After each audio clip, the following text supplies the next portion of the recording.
Science. Technology. Medicine. Health. These four things make the world go round. Without them, we couldn't exist.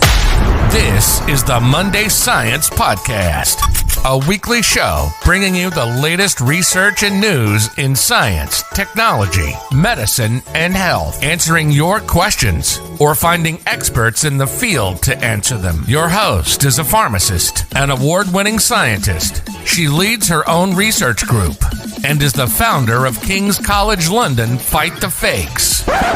A tad bit on the qualified side.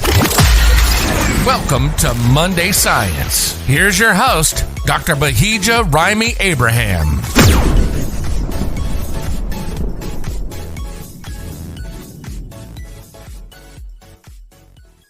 Hello, welcome back to Monday Science. Today's topic, grants. Grant writing, nuances of grants. This is going to be interesting. I'm probably going to need a few more episodes to cover the complexities of grants and grant writing. So, today I'm going to be discussing many aspects of grant writing, plagiarism, and when people steal your ideas. I'm currently in the process of writing grants. I say that as if this is a one-off. Most academics are constantly trying to get funding for their research, so constantly writing grants or publishing papers. One of my mentors said that when you're developing your research group, you should treat it as you would a business. Every business needs money, and that's the same with your research group. You will need money to be able to fund your research. Funding drives the topics that might get published or researched. I gave a talk at a school a couple of weeks ago now.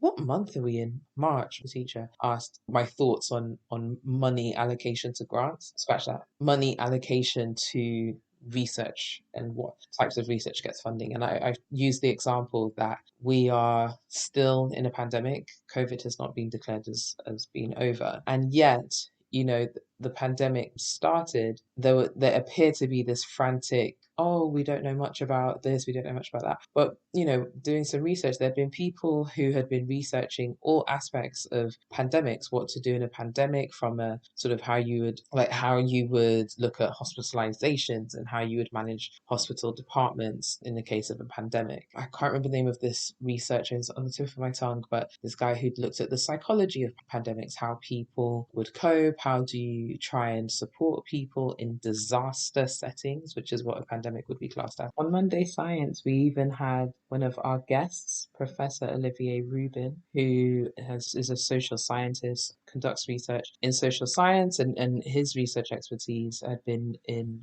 social science in disaster settings. So these are things that people had been researching. That's just an example. Beforehand, just to say that those episodes, Professor Olivier Rubin, episodes 83 and 84. The topic of funding is always of interest to researchers irrespective of field. I've mentioned a few times that grant writing, and for anyone who does follow me on Instagram, at Dr Bahijja, every so often I use, it's probably unhealthy, but I use Instagram particularly as an outlet for my frustration. Grant writing and certain aspects of academia. Again, probably not healthy, but yeah, here we are. Today's topic, I want to talk about grants, and some of the things that I've been worried about when it comes to grant writing is if the reviewers would steal my ideas, and that may come across a little bit arrogant, like I think my ideas are amazing and theft worthy, but it's a valid fear. A lot of researchers, when they're applying for grants, worry that their idea is going to be stolen. I should probably start with explaining the process a little bit. Essentially, you write an application detailing your research proposal, what you expect to do, what you want to do, your plan, depending on the duration of the funds. You can have grants that cover scratch that. You can have grants, can be a small quantity, a large quantity. They can be consumables only. So that would be maybe sometimes small equipment, materials that are required for the lab. Those grants typically are maybe between 10 to 20,000. So that's equipment and consumables grant. And then you can have larger grants that include the cost of a member of staff. So that would be maybe a research assistant or a postdoctoral research. And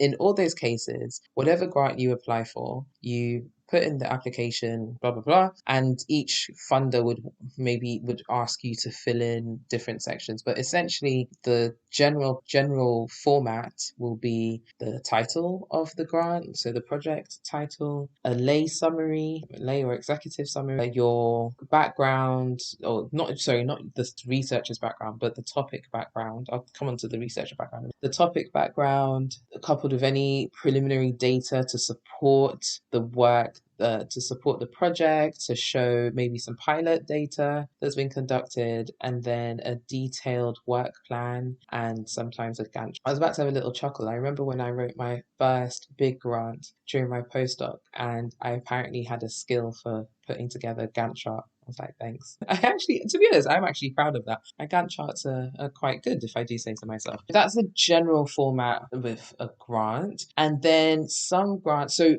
even with the grant itself, you have to show the credentials of the team. So you have somebody called the principal investigator, the PI, that's the person leading the grant, and then co-investigators, co-I. And that could be 1, 2, 3, however many. Some grants have a restriction of how many you can have. And the co-I, you then give all your, you then provide, sometimes you need to provide a CV or a short bio just to confirm the credibility of the team and make the reviewers feel confident that because of to make, you hope that the reviewers are confident in the potential of the grant and the ability for the work to be conducted and achieved in the time frame, blah, blah, blah, because you've got the right team. And so with grants, you have grants that are for researchers, so those in academic institutes or research institute. And then sometimes in those cases, you have like an industrial collaborator or a clinician. Then you have other grants that are only for industry to apply, and then the academic partner or research partner can be from academia, can be from a research institute, and so forth. So there's just lots of various different combinations. As I mentioned before, with grants, you are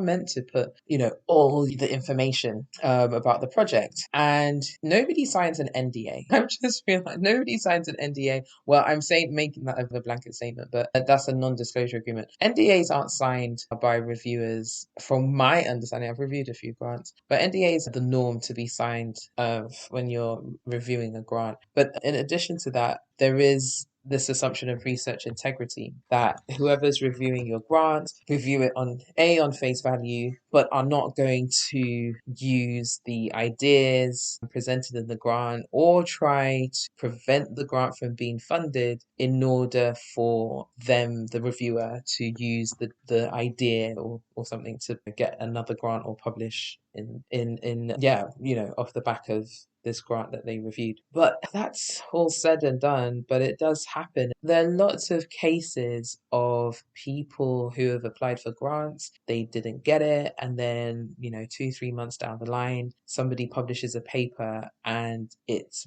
very similar to the grant idea that the person was going to publish, was hoping to get funded. You also have this situation, and anybody who's just starting their research group or anything like that, it can be quite daunting to apply for grants, but then you feel a bit vulnerable because you're trying to apply for funding, but if you don't get that grant, if you don't get that fund, you don't have the resources to quickly, quote unquote, quickly try and publish the data, or even just try and do a little pilot study. You don't, as a new academic, you don't necessarily have that access to resources or funds or so forth. So you get a lot of cases where younger academics, and I don't necessarily mean in age, but younger in profession, have situations where their ideas are taken by reviewers. But it happens even to more senior, mid-career and senior academics. So yeah, like it's not. And I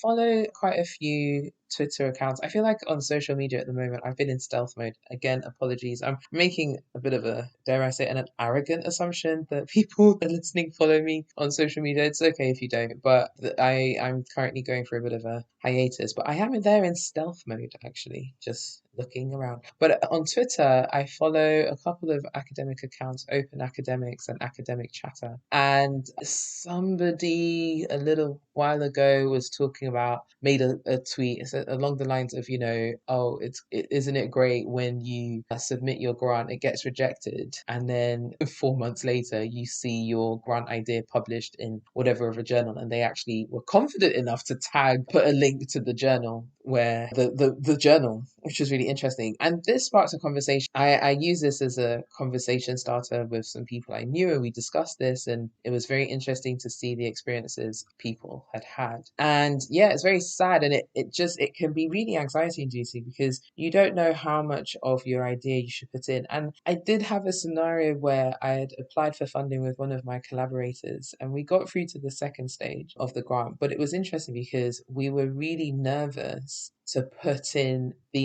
our full idea for the second stage because we felt that there could be potential for our idea to be borrowed without permission. And it was really, really tough. It was really, really tough. Like, you spend a lot of these conversations with your collaborators when you're writing the grant saying, oh, what do you think we should do? You try and be tactical. It can be very challenging. That's one aspect of grant writing. Now, as you may or may not know, I have a particular interest in retractions. And I love this account. It's a blog actually called Retraction Watch, and it's a blog that reports on retractions of scientific papers and related topics. It was launched in 2010 and produced by scientific writers Ivan Oransky and Adam Mark. And I tend to go on their blog once a week, and it was just a great blog, and I will follow up and provide an update on COVID retractions. But on Retraction Watch, they posted, it was last week, 8th of March, they shed light on a story about a vice chancellor who resigned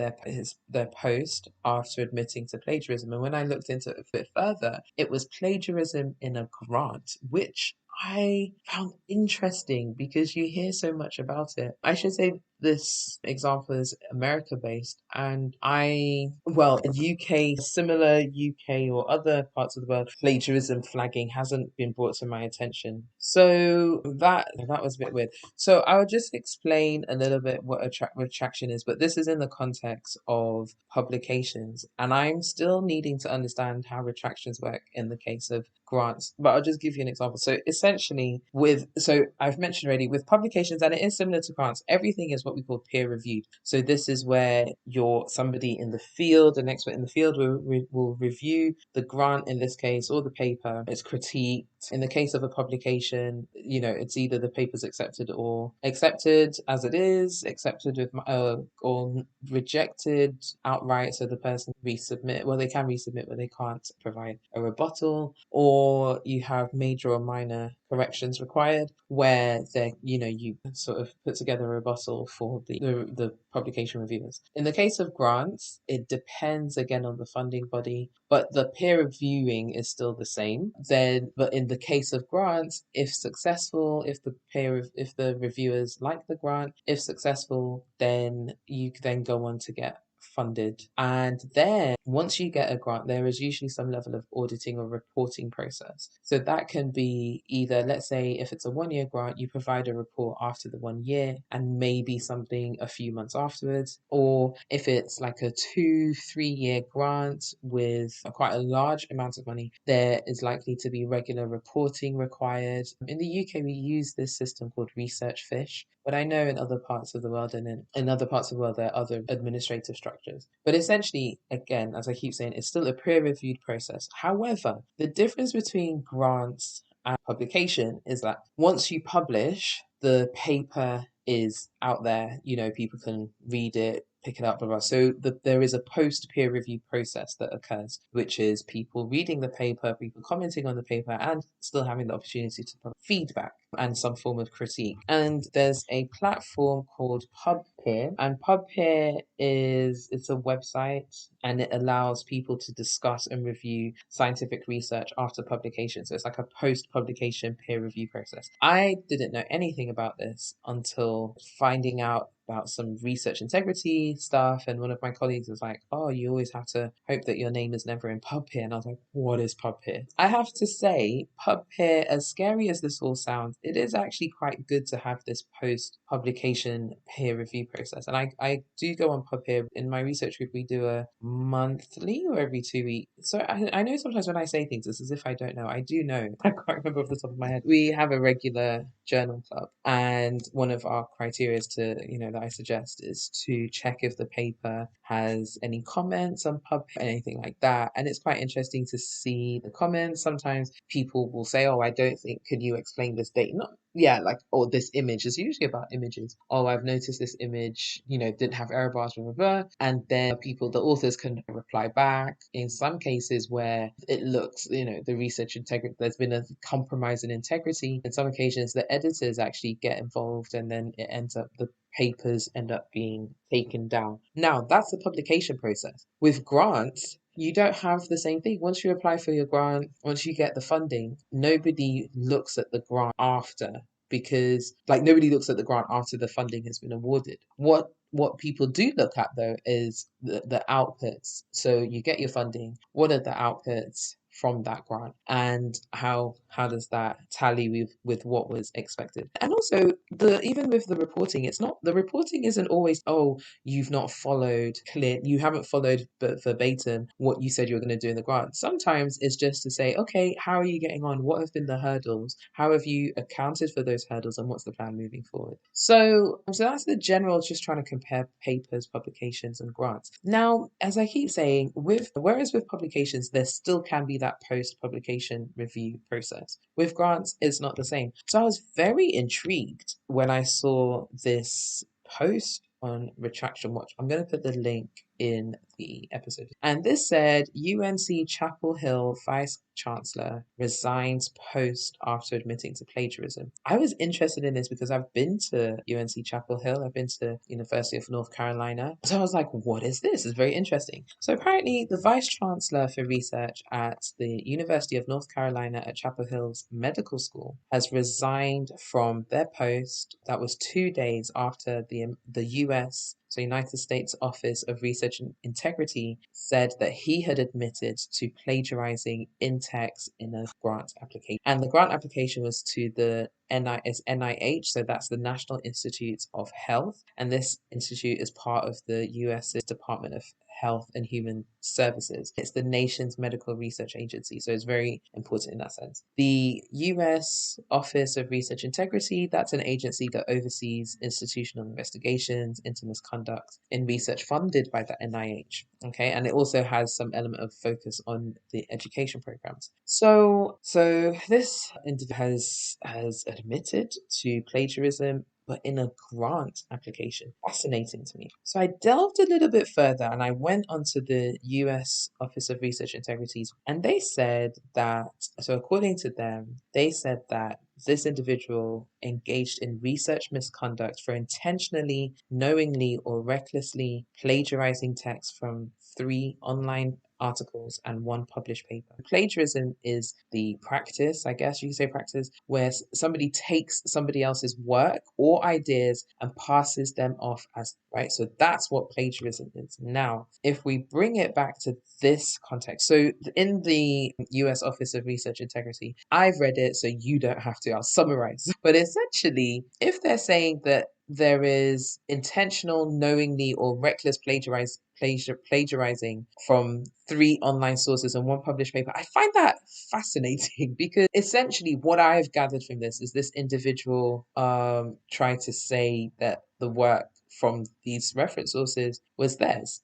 That's essentially what I'm saying. Now, there's another dynamic to this that I can't remember where I was. There's another dynamic to this, which is, as I mentioned already, in grants, you have your principal investigator and then you've got your co-investigators, right? The question is, was this individual, was it a solo grant? Did they write this grant on their own? So therefore you can say, yes, they did it. Or are they having to take the fall for it because they were the principal investigator? So overall responsibility falls on them. That isn't clear. And I haven't delved deeper. I haven't looked at who were the people on the grant. So essentially, this person, who is very prominent, Vice Chancellor for Research at UNC Chapel Hill, has had to resign because of this plagiarism. But so they've resigned from their post, but I saw on the US Office of Research Integrity website discussing the case where they said that the person in question had entered into a voluntary settlement agreement and has agreed to have their research supervised from February 25th, 2022 to January 2024. It will be interesting to see how that unfolds, if there's somebody else that ends up having to come out and say that they were involved.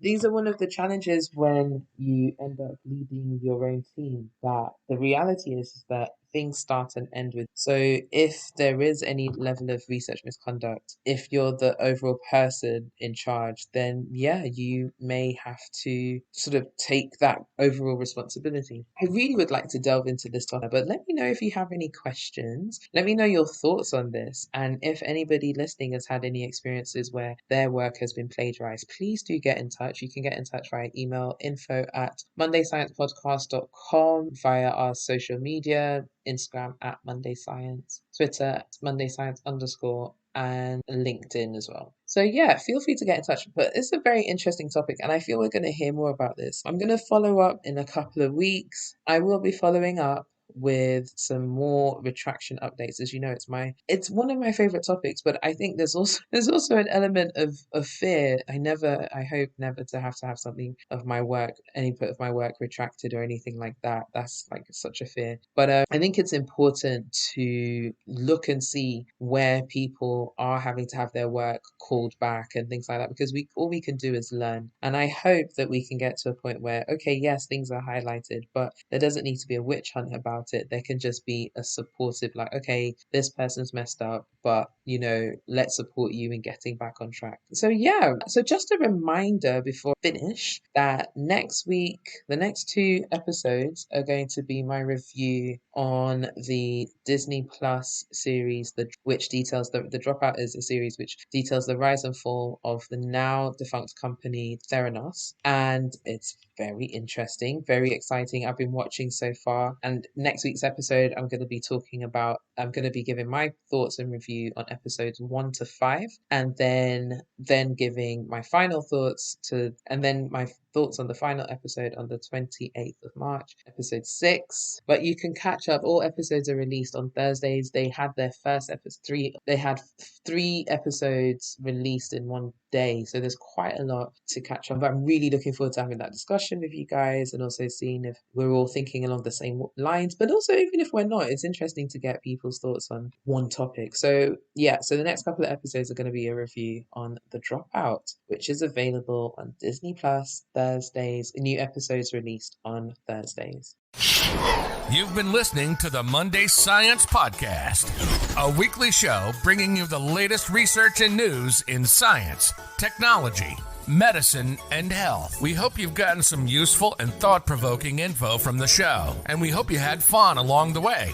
We know we did. We'll be back soon. But in the meantime, hook up with us on our website at www.mondaysciencepodcast.com. Shoot us an email at info@mondaysciencepodcast.com. Find us on Instagram, LinkedIn, and YouTube at Monday Science, and access episode summaries at mondayscience.medium.com. See you next week on the Monday Science Podcast.